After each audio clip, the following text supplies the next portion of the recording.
And welcome into the Four Follicles Podcast, episode 123, here for September 1st. How about that?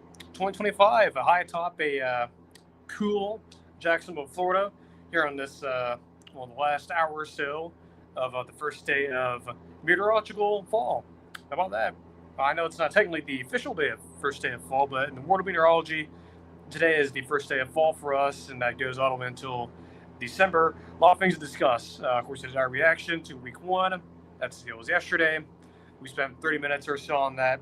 So if you want my full reaction to the games from Thursday all the way to Sunday, yesterday, as of the time of recording this, go look over there on the YouTube channel for that. But this will be going on Spotify and on YouTube. So if you're wondering about that, this will be the traditional show. Our reaction shows will only be on YouTube only. Again, same as yesterday. Apologies for the sound machine in the background because we're doing this at the insane hour of 10:50 at night as UNC and TCU wrapping up. TCU, just total splattering. We'll cover that here in a little bit. But again, a couple things to get out of the way here as we sort of start the show.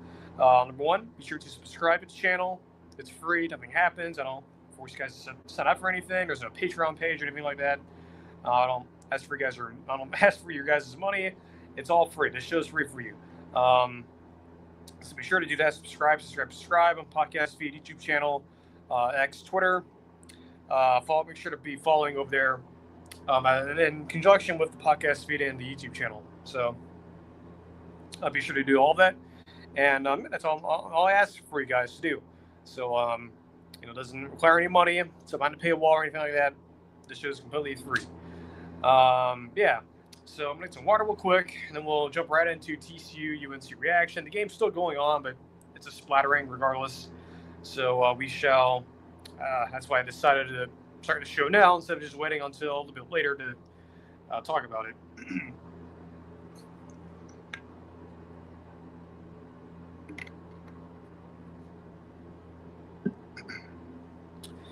TCU splattered UNC all across the state of North Carolina. It was not very competitive. I know the game's still going on as we're going live, but just an all-out splattering. There's no else to put it. Using the words of Josh Pate there, just a complete splattering. What's really weird is how this game sort of happened. UNC scores first. You go down the field. Gio Lopez, for the most part, on that first drive looked efficient, got in, scored, and it wasn't until an hour or so, into the game that he didn't have the completion. I think the stat was at 8-12, I believe, was the last time he had a completion for a while. Just a total disaster. I think offensively, defensively, a lot of breakdowns, a lot of mistakes. And of course, much like other shows, we talk about the winner's first year. Hats up to TCU, man. Josh Hoover looked efficient for the most part. Again, I know the game's a blowout, and it's still technically going on, but I'm sure most of the starters and whatnot have been taken out. But Josh Hoover, he looked efficient, looks great. The offense was very effective. They capitalized on all the turnovers. And a good for Sonny Dykes, man, to get that, non-conference win. They're 1-0. They still have the rest of, Big 12 played. I believe they have SMU up next. I believe. I have to check the schedule here. Let's see, TCU football schedule. I'm pretty sure they have, FCS team this weekend. They have a bye week, FCS team. Then they have SMU. I believe that's in Dallas, and we're in Fort Worth, I believe. Let me check here.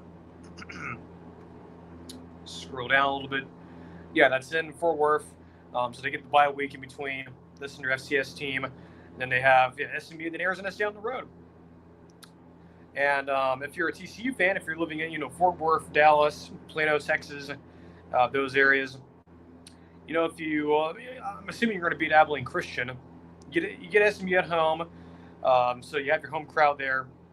You could be 3-0 going into Tempe on, I believe, a Friday night against Arizona State. Could be a sneaky game there in a couple of weeks here. That's I believe the same weekend as Bama, Georgia, Penn State, Oregon. Could be a sneaky game there on Friday for an interesting weekend there in a couple of weeks. So Again, TCU, I think a lot of folks kind of forget they exist, because of, we have Texas Tech, Arizona State, and BYU last year, Kansas this year, or, parts of this year in the past. I think a lot of folks kind of forget TCU, Sonny Dykes is still out there. They just because they got splattered themselves, all across Los Angeles a couple years ago, they still exist. They still play football out there, and they're a really good team. And they, bounced back last year, and they should be a good team again this year. So I'm not overly concerned, or I wasn't overly concerned going into the year. And I think it's been kind of validated that they were going to be a fairly decent team, at least in my opinion. I know we didn't do a traditional breakdown on their schedule. I believe I don't think we did, but again, if they can, get through the early part of their schedule in Big 12, again, SMU, Arizona State, that's going to be very difficult. But they have opportunities here to do some big stuff, and if the Big 12 is, it being America's football conference, Kansas State definitely has a lot of kinks in the armor. Baylor, the same. Iowa State's at home. There's opportunities here for them to have a really good, nice year, and I think a lot of folks probably aren't realizing that. But hats off to TCU, man. It's a weird situation going on the road, and what was a hostile environment, and you quiet them. You silenced them, even after they scored first, and you guys have you're taking care of business. And as we look at the Big 12, again, it's Iowa State, Kansas, Arizona State, Texas Tech. There's TCU, and there's Utah too. As we'll discuss them later in the Tuesday poll, which we're talking about tonight. But we'll find a way to release it tomorrow on Twitter for you guys to look at. But as for UNC,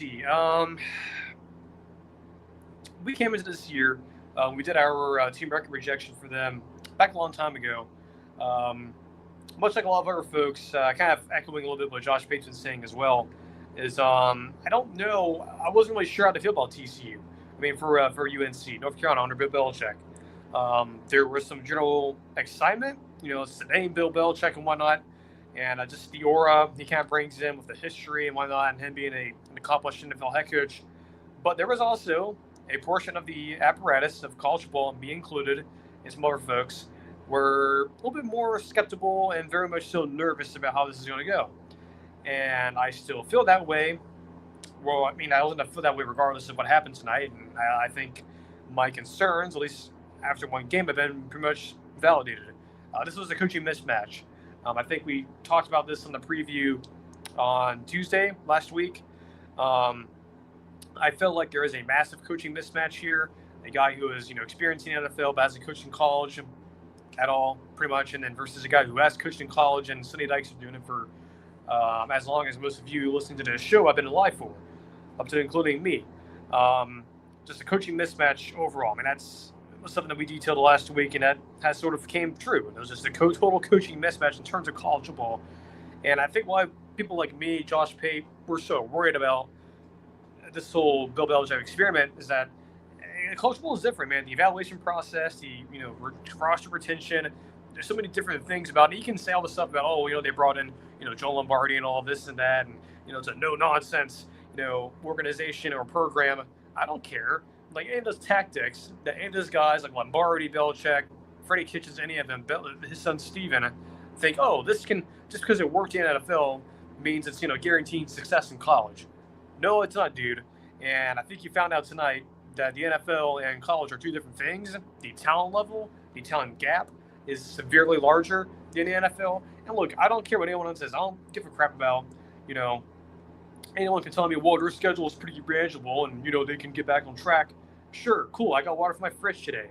And look, there's certainly a chance they could get back on track. If you look at the rest of their schedule, with this game being what it is, it's on the road, you go in-state to Charlotte, you play your FCS team after that, then it's UCF on the road.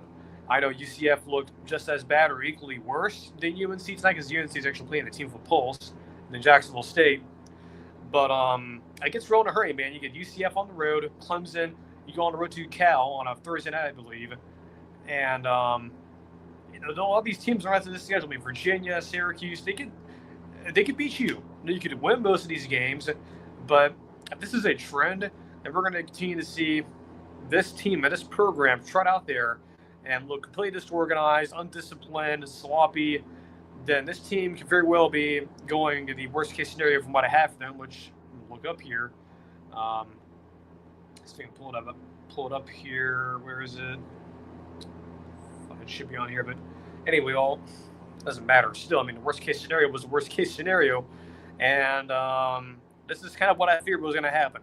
And like I said, the coaching gap again from the big boys in the NFL to college football is just different. And I think a lot of folks, just assume, NIL is the same thing as free agency and all this and that, and the playoff expanding and whatnot, and all this and that. It's not the same. It's not. I mean, look, I'm a fan of the Sunday game. I'm a Bucs fan. Well, we'll do our preview for them on Thursday, along with the team record projection and whatnot for the team. I was going to do it tonight, but since we're doing the show late, I wasn't planning on staying up until like midnight doing the show. So we'll do all that on Thursday, sort of like a Bucs kind of preview towards the second half. But he's as a fan of the Sunday game, I get it, man. I get there is a total difference here. And I just think a lot of folks didn't understand that. And I think a lot of folks assumed that just because, it's, Bill Belichick and he did so much in the NFL, is an instant success in college. It's not a guarantee. Now, is it a guarantee they're going to go, 2-10, and that's going to be, as someone suggested on Twitter earlier, like Chad Morris at Arkansas? No, but I don't know that. You don't know that either. So, not surprised here. I thought TCU, when we did the preview last week, I thought they were going to cover and win. And I'm not surprised here. This was kind of what I was expecting it to be. So I don't know, what a lot of you were hoping to see. But, Max Johnson, at the time I stopped watching the game, came in, he led a touchdown drive. It seems to be he's probably your starter going forward. I know a lot of folks were thinking about him when you saw Gio Lopez came in, and, he's a dual threat guy, can run around. I don't know, man. I don't think a lot of folks realized just how down the Sun Belt was. If you're an NFL flyby, the Sun Belt is one of the G5 conferences. If you didn't know that, but the Sun Belt, it's not the American, which is the better G5 leagues. The competition there is just not very good, and Gio Lopez can't play. He's certainly going to go, pro in something other than football. And you look at, speaking of being a Bucs fan, Brad Johnson's son Max coming in, and who literally almost had his leg amputated after last year's season opening injury, looked a lot better than Lopez did, and certainly more competent. So I'm assuming you've found your starter probably going forward. And look, again, with the schedule, and look, is it overly tough? No, but I just look at this and look, Syracuse can beat you. Clemson, obviously, they're a much better team than you are. But then again, I could be saying, we could be watching that Clemson game here next month in October and going, boy, that was a really close game. So I'm not going to make any definitive conclusions here, but all I'm saying is my concerns, other people's concerns in industry about Belichick coming in, being the coach, even to going back to when he was hired back last December or November, I think they're being validated, at least at the moment. Is it a trend? I don't know, but it certainly kind of looks like this might be a long year for them. And it just is what it is, man. It just is what it is. And again, I think this whole comparison of college football and NFL needs to stop. I think it's very clear that even the brightest of head coaches in the NFL who have a lot of success, unless you haven't been in college before, it's tough, man. It really is tough. And it's unfortunate, but it just is what it is. And that's, it goes back to the old adage of, you get what you pay for. So drink some water real quick, and then we will move on to much more positive topics here with Week 2 predictions here. We got a couple of games on tap here. We'll get into the Tuesday poll after, and then we'll wrap up the show there. Again, I'm not expecting to go for a whole hour here. We very well much could, and we probably will. But, but it's a water real quick, and then we'll continue on with the show.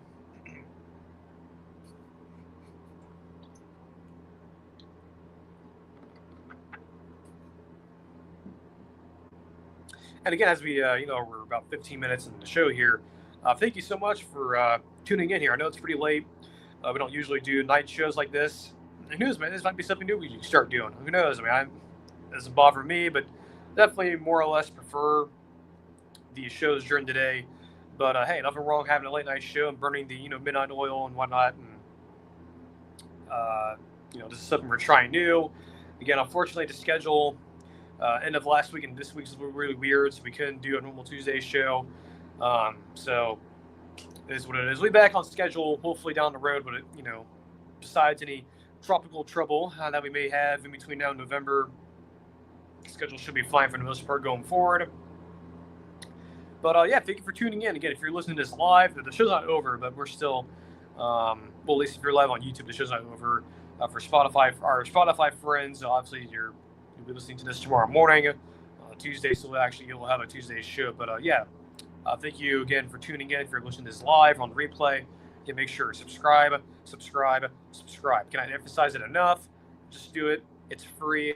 And, there's a Patreon page, again, like I mentioned at the beginning, and this is all free, available to you guys of no money. The only thing you need to charge, or I would recommend charging, is a subscription. That's it.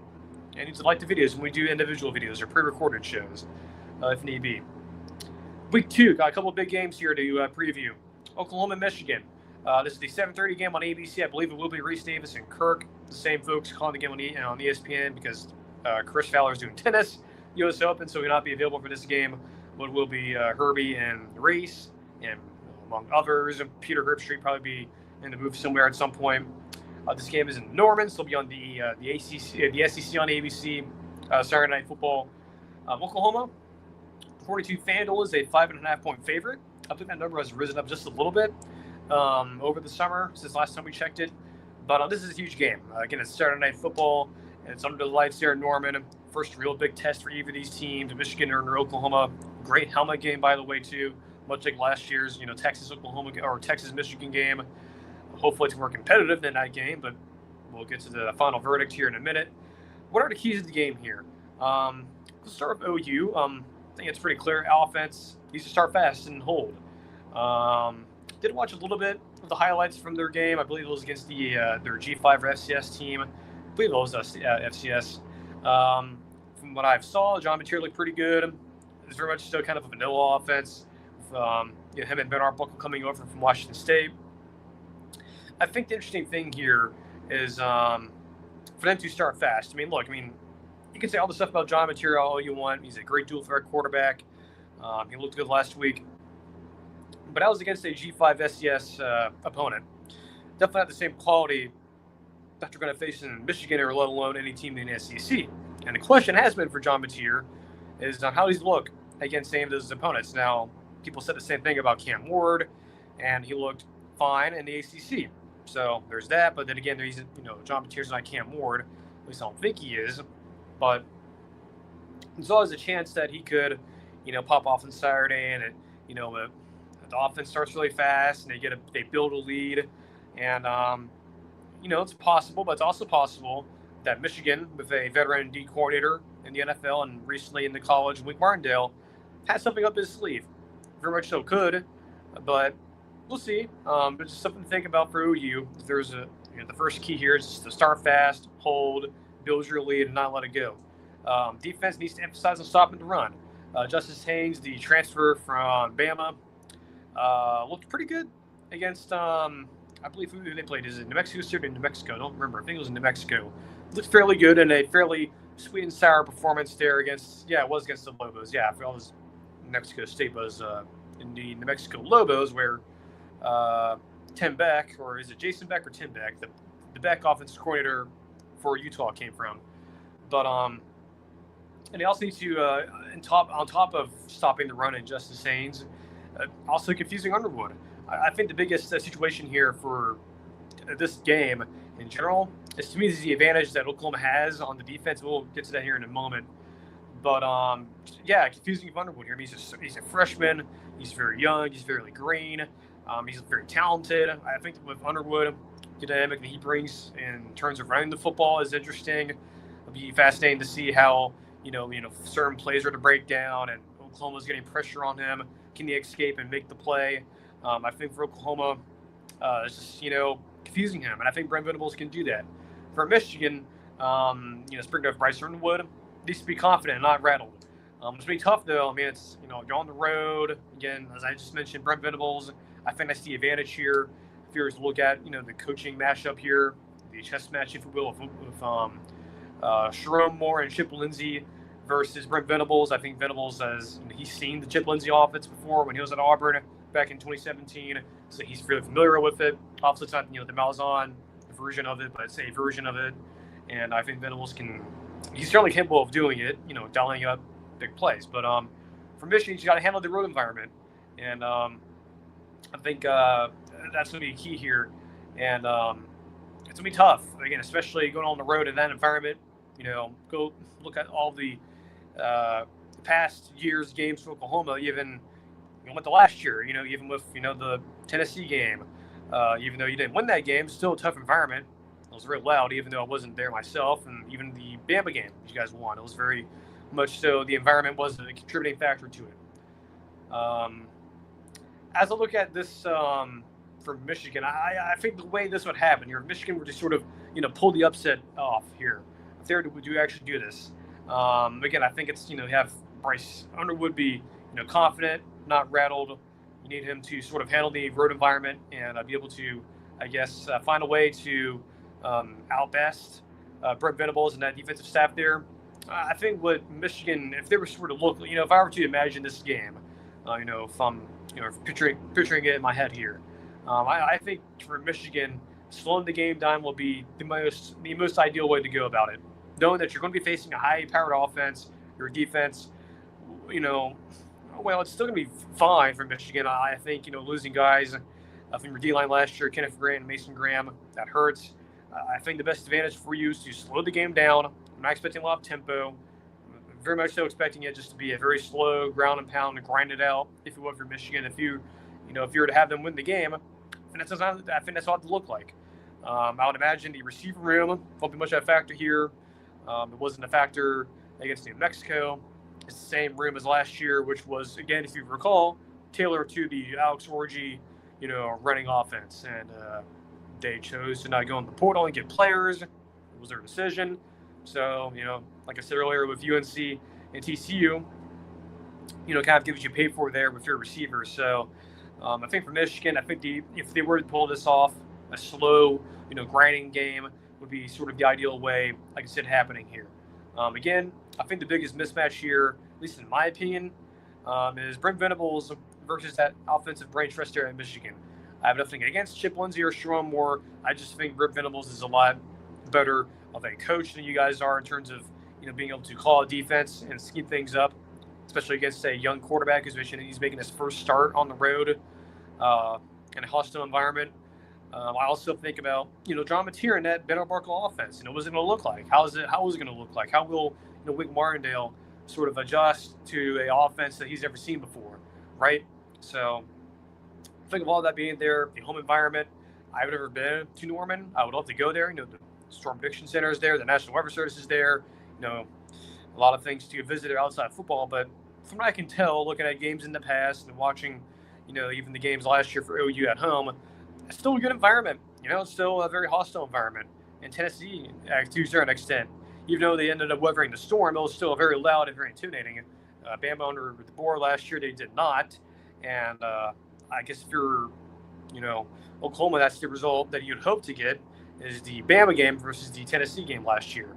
So I trust Oklahoma. I trust Brent Venables. This is a game that I feel very confident in. This is one of the games I feel confident in, even going back to the spring and summer. I'm picking Oklahoma to win. I think they cover. I just don't like the fact that you're taking a rookie quarterback, a freshman, on the road, playing against a Brent Venables team defense. I just don't like it. It has been something that I've been very confident about, and I think Oklahoma should be able to flex their muscles here, and I think they should be able to win and cover the 5.5 line. Hopefully it's a good game, but I just feel like this whole coaching advantage thing, I just can't get it out of my head with Venables versus the coaching staff there at Michigan. And it's something against Michigan either. Look, they could have a great season. It could get ugly on Saturday. And I just happen to think Oklahoma, in terms of the defensive coaching staff versus the Michigan offense, advantage OU all the way. And, of course, I say that, and I could be wrong.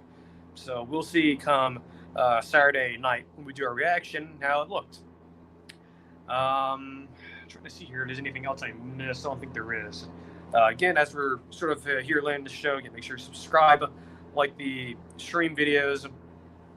Be sure to follow on Twitter X. Again, we'll have our regular show, normal schedule back on Thursday with our show in the morning or morning, afternoon. So, yeah, we won't be doing any more of these late night normal shows, but the reaction shows on Sunday will, of course, have to, or Sunday morning, late Sunday night, or Saturday night will have to be, evening, but I think that should be fine, though, going forward. Next game up, Iowa State, Iowa. The big rivalry game here, week 2. Very excited for this game. It's a big new kickoff. I believe Gus and Jewel will be doing this game. Very excited for this. Iowa State is a 2.5-point favorite at home. This is the opportunity for them to, win 2 in a row after going up to Kinnick Stadium last year and winning on the last, very close to a game-winning field goal. This is a big deal for them. They have not, at least in my lifetime, Iowa State won this rivalry 2 times in a row, twice in a row, having a streak there, a little streak. That could be huge for them to get this done. And they're 2-point favorite for a reason. I think for Iowa State to win this game, that's sort of the keys here. Rocco Becht and their wide receivers need to step up. I know they looked fairly good, opposite of Kansas State. They looked pretty good. Iowa State did playing against their FCS team. Unlike recent years, they took care of business. I was thinking this was going to be a fun game against South Dakota, or at least a competitive game. Not really, and that's something different from Iowa State. I don't think I mentioned that on the reaction show, yesterday. But yeah, that was something different from them, and that was pretty impressive. That's not something that you typically see from Iowa. Iowa State usually is, it's like a 27-14 type game. It's very sloppy and kind of weird. But hats off to them. Is that a sign that you're seeing your program maturing or not? I don't know. Definitely doesn't sound like they're looking ahead. It looks like they were very much so focused on, just beating South Dakota. So hats off to them. But for them to win this game, even though they may have looked good against South Dakota and they looked, fairly good against the Kansas State team that's been struggling as of late, they need those receivers to step up. And I said this after the Kansas State game back a couple weeks ago, even though they won the game, and I thought, Rocco Becht looked, very confident. The offense sort of operated in a way where you feel good about it if you're a Kansas State or Iowa State fan, but the receivers still don't jump off my TV screen. They're not that good. Could someone step up? Someone continue to step up? Maybe, but they need to do so. They also, much like Oklahoma, need to have the crowd involved early and build a lead early. Because Iowa, with their defense, we'll get to in a moment, they should be fairly competent, I think, defensively. And I think you need to be able to take advantage of, you're at home, the offense. I think the momentum you're starting to build, you've got to catch them early. Because Iowa can't play defense, even though they, what happened Saturday against their FCS team happened. Kind of is what it is, but even in that result, they still have a good defense, and I still trust that defensive staff there in Iowa City. And clearly, I think the spread makes it very clear that's a 2.5-point favorite versus anything over that. And I think they need to get the crowd involved early. This game to me kind of reminds me a little bit in terms of the setup, if you will, kind of like that Iowa State-Iowa game. Was it in 2021, I believe, the last time it was at home, or one of the few times it's been at home for them in the last couple of years. Or at least the last time it was a range-on-range matchup at over there at Jack Trice Stadium. And that was a game that Iowa won very convincingly. And that's kind of the vibe I get here with this Iowa State game, sort of like the game in 2021. It's a lot of hype and whatnot, and just wondering if they are taking it seriously this time, unlike last time. A lot of folks were getting eyeballs on this game, but we'll see. As for Iowa, though, their offense needs to be better. Again, that performance against Albany, I know the scoreboard looks pretty good. I know it looked like they were in total control. They were not. I was watching a little bit of that game. At times on Saturday, just looked completely sloppy. Gronowski, very disappointing. Thought he would play a lot better. He needs to be better. He needs to be the difference maker in this game if they're going to win. Because again, it's on the road. It's a hostile environment. It's an Iowa team that can't really afford to get off to a slow start versus an Iowa State team that has the potential to do very well and has the potential to build a lead. They can't get behind here, and that would be very damning if they did. And I think they need him to step up and that offense needs to step up. Because again, I know that score on Saturday says 34-7. That was a very shaky 34-7. And I think what is also going to be a factor for Iowa if they're to pull this off is Phil Parker in that defense. Longtime defensive coordinator, been there as long as Kirk Ferentz has been there. Very experienced D coordinator, has been around for a while, obviously. And his defense needs to make stops at certain points in this game if they're going to win. Talking about the crucial stops here. 4th and 1, 4th and 5 and less, 3rd and 5 and less. Those crucial stops late. If this is a close game, it's a nail biter. They need to step up. I think they can do it, but it's gonna be tough. Going again, like I said, you're going on the road to Ames. It's a hostile environment. But I think for me, their defense should be able to travel. I think they should be able to handle it. I think they should be able to give Iowa State some trouble defensively. But I'm more worried about the offense than anything for Iowa. And that's not something I was really thinking about going into this game or going into this year, because I thought, bringing in Gronowski was really good at the FCS level, and just last week wasn't very good for them. It needs to step up. And look, it could very much so be that Iowa State was not looking, or Iowa was looking ahead, and maybe, we see them on Saturday at noon, and they look like a totally different team. They're motivated. The offense is efficient, and Gronowski looks like everything he was in the FCS level. Very much so could happen, but I'm not guaranteeing anything about that. And I'm going to assume that that's not going to be the case here, probably, at least to my opinion. And I think for Iowa, they're going to have to win with defense, probably, to at least get a win here on the road. So with all of that, I've kind of thought about this game, or I thought about this game a whole lot over the past really 24 hours after yesterday ended. Kind of go back and forth on it. Part of me wants to pick Iowa just because of the defense and their experience, and the fact that Iowa State has yet to find a core receiver to go to, or a go-to receiver. Part of me also wants to go Iowa State, or at least was thinking Iowa State, because of home field advantage and Rocco Becht and that team sort of gaining momentum after their first game. So I've been back and forth on this one. I'm gonna do it. I'm gonna pick Iowa State to win, and I think they cover. I think being at home field advantage, and I think Iowa having some limitations on offense, it might be too much for them to overcome. I'm not saying that them winning the game, Iowa, would be shocking. It would not, but I think Iowa State was going to win. It's their time. It's a chance for them to go 2-0 over the past couple of years in this rivalry. It's a big deal for them. I know it may not be a big deal for, maybe for someone on the East Coast or in the Southeast, but for those of you in the Midwest, especially in the state of Iowa, this is a big deal. Even bigger than Farmageddon. And people think Farmageddon's a big deal. This is a big deal. So, taking Iowa State to win, I think they cover. I just like the matchup better for Iowa State. I just think they're more competent on offense. Yes, the Iowa defense, would it scare me if I were a Iowa State fan? Absolutely. Does their offense scare me? No. So, picking Iowa State here to win, I think they cover. And 2 years in a row, they'll beat Iowa if this were to hold out. Speaking of second of things, the Tuesday poll, week 2 edition here. We're going to go through all the teams. Again, if you're new here, we review this poll. We usually do it, or at least the goal was to do it every Tuesday, but we're doing this show on Monday, about 40 minutes until midnight. So I guess it's kind of close, but oh well. But again, this is considering here. I'm just checking my phone to see the score of the TCU game. Pretty sure it's about to be over.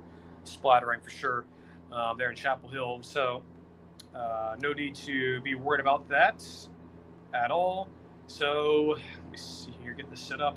All right, so how this is going to work, again, you can't see this, but I'll eventually post this on Twitter at some point, I think tomorrow, hopefully, if I get around to it. We'll be going from 25 to 20. We're going in descending order, so we're going from 25 down to 1. So I'll just list them out to you here. So we're going again, starting at 25, then we'll make it all the way to 1. So from 25 to 20. Number 25, TCU. Talked about them at the beginning. They looked very efficient. Again, this is kind of a disclaimer here, since this is very much so in the beginning of the year. There's not a lot of data to go off of all these teams. You're going to see some teams here either drop significantly or not move at all. Especially if you played against what I thought and others thought was a very quality opponent and you lost to them. If it was a close game, no shame in that. But as you'll see, there is one team that did fall significantly. I think you probably have an idea as to who that is. But yeah, so number 25, TCU, they looked pretty good. 24, Nebraska almost dropped them because that was a close game against Nebraska, against Cincinnati. I did sort of expect that. So no real shame in that. I believe they were, I guess I'll also compare what happened last week. TCU is new. Baylor did drop after losing to Auburn because they did not look very good. They lost by multiple scores. I could have easily kept them in, but some teams needed to move up, so they were on the borderline of being in. Baylor was. So Nebraska stayed the same. South Carolina at 23, they're the same. Auburn enters in at 22. Florida at 21. They bumped down just a little bit, I believe. Ole Miss bumped up at 20. Continuing here to number 15. So at 20 or at 19, Arizona State dropped a little bit because some teams moved up. Illinois stayed the same at 18. Texas Tech stayed the same at 17. I believe, is there anyone I'm missing here? Actually, I got that wrong. Actually, I moved Texas Tech out, but Michigan in, just because some teams had to be moved around a little bit. So, yeah, Michigan, moved up to 17 because some teams have moved around a little bit. I think, is that right? Yeah, that is right. So, yeah, so Michigan's at 17. They moved up a little bit. Texas Tech dropped down. Again, just have to reorganize some stuff. I know that it sounds kind of weird, but trust me, Texas Tech can very easily come back in. But other teams are more impressive. So Michigan is at 17. 16 is Utah. They're the team that had to move up. That's why Texas Tech had to be knocked down. I think Utah right now is the best team in the Big 12. They were at 20 the previous week, moved up 4 spots. They looked really, really good. Derek Fisher on offense. Dan Pierre and Beck, the coordinator. Great pairing there so far for Cal Willingham. Will continue. We'll see. But they look great. Definitely, probably the best. Besides TCU, probably the best complete team of all the big teams. Okay, 15 to 11 here. Bama at 15. I still think they're a quality team. Do I think they'll stay there? Do I think they'll move up potentially? Could they move down? Absolutely. I think 15 is probably right for them right now. That's pretty low for Bama. Definitely the lowest they'll be in a long time. Of course, they were number 1 last week, so this is pretty jarring drop-off. So they were at number 15. Miami moved up. Kansas State, by the way, did drop out. It's another team they looked dreadful Saturday, and of course, that loss, of course, in Ireland. So coupled with that, Kansas State fell out. They moved on out along with Texas Tech. Bama at 15. 14, Florida State. I know a lot of folks are going to overreact to put them at, the top 10 and whatnot, or the top 12. I'm not going to. I think 14, 14, 16, 18 in between there, reasonable, I think. It's a safe area. Obviously, being ahead of Bama here makes sense, that honoring the head-to-head. I think that is very much appropriate. Louisville didn't move. They looked pretty good against their FCS team. I still think they're one of the sneakier teams in the ACC. They're at 13 and didn't move. Texas A&M, as I mentioned yesterday, very sloppy against UTSA. I'm not too concerned about it. They'll play Notre Dame eventually. This coming up following week, they'll either move up or move down, give or take. Georgia Tech at 11. You're almost moving them down a little bit. Very much so. Easily moved Florida State there, but I think Georgia Tech is a little bit more, at least what they have been able to do, is more sustainable than Florida State. At least I think their performance. I know it's sloppy, but it was altitude. They did eventually recover. I think Georgia Tech should be okay. Of course, they get Clemson in a few weeks, so they stayed right where they were, along with Louisville, Texas A&M after them. All right, top 10 time. This is where most of the changes happened here. Clemson fell down 1 spot to 10. Oregon is at, they fell down a little bit because, again, some teams had to move up in order for this to work out. So Oregon fell down. They're still really good. They looked good on Saturday, even with Puddles, the mascot, losing his head at the beginning before the game got started. Oklahoma stayed where they were at number 8. Number 7, Notre Dame didn't move that much. Had to move Miami ahead of them. They're at 6. Number 5 is Texas. Did not move. They played a high-quality team. It was a fairly competitive game, especially on defense, and it was a close game. You're not going to move. Unless things change, unless they see something different, they're not going to move that much. So Texas going to stay right where they are. But number 5, even though they're 0-1. It's kind of one of those rare situations where a team that loses week 1 actually doesn't fall at all. So, number 4, Georgia. You know, they played against Marshall. They looked good against the G5. They're staying kind of right where they were. Penn State dropping just a little bit because we have a brand new 1 and 2 now, and that is Penn State's at 3. But yeah, our new number 1, number 2. Number 2 is LSU. I think that I think you'll see this in the AP poll tomorrow or whenever it comes out. They will probably be in the top 3. I wouldn't be surprised if they're number 2. I think they're going to sit. I think they will be on number 2. I have them at number 2 in our poll. And at number 1 is Ohio State. You beat a top 5 team in week 1 this early in the season, even with the incomplete data. They should be rewarded with that. So they're number 1. So not a whole lot of changes. Most teams did not really move that much. Even the teams who lost, they didn't move really at all.